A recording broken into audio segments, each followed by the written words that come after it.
Merci, Madame Lienemann. Oui. Monsieur le Président, Madame la Ministre, je ne doute pas que vous allez apprécier à sa juste valeur les louanges de nos collègues de la droite. Quant à vos qualités personnelles, elles sont tout à fait méritées et je les partage, mais j'y vois aussi des louanges au regard des orientations proposées par le gouvernement.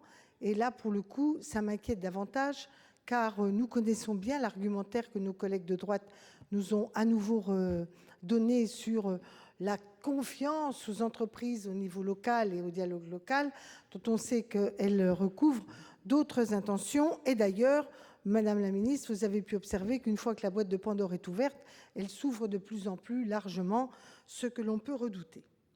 Alors, beaucoup d'arguments ont déjà été donnés, le temps n'est pas venu à cela.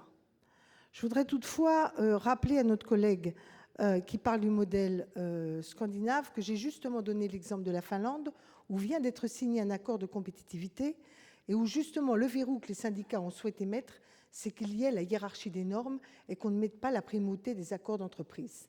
Ils ont signé un accord de compétitivité. L'ensemble du gouvernement, l'ensemble des syndicats et les sociodémocrates faisaient de cette question une question centrale. Pourquoi j'insiste là-dessus ? Car oui, il faut négocier dans les entreprises. Quand il y a démocratie, il y a pouvoir.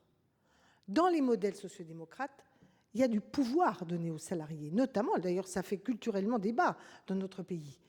Mais quand il y a des responsabilités qui sont prises, il y a aussi des contreparties en termes de pouvoir exiger des investissements, exiger de l'investissement, exiger des retours une fois que les efforts sont faits et que les bénéfices retournent. Dans la démocratie, il y a pouvoir. Nous n'avons pas ce pouvoir pour les salariés dans notre pays. Et moi-même, j'avais proposé que, puisqu'on veut de la négociation d'entreprise, qu'on négocie sur le CICE. C'est une aide publique. Elle pourrait être négociée en contrepartie. Alors, selon la diversité des entreprises, ici en robotisation, en investissement, là en amélioration de salaire, là en réduction de la précarité ou en formation. Mais si vous ne donnez aucun verrou de pouvoir et que vous commencez à considérer que c'est le local qui prime sans des garde-fous puissants, car bien sûr, Madame la Ministre, vous ne faites pas comme la droite la remise en cause des 35 heures. Vous garantissez l'heure légale. Mais voyez, c'est comme le débat sur la sécurité sociale. On nous dit toujours, c'est pas grave, le socle minimal est garanti par la répartition et le reste vient en surcroît. Sauf que justement, ça ne peut pas être résiduel, ça ne peut pas être le droit social réduit au minimum. C'est l'entièreté de l'équilibre entre le capital, le travail, l'investissement, le travail, l'immédiateté, la pérennité, le local de l'entreprise, la branche, l'intérêt général du pays. C'est cette articulation qu'on avait construite, non sans difficulté, avec tant de luttes, qui, d'une certaine façon, petit à petit, se détricote.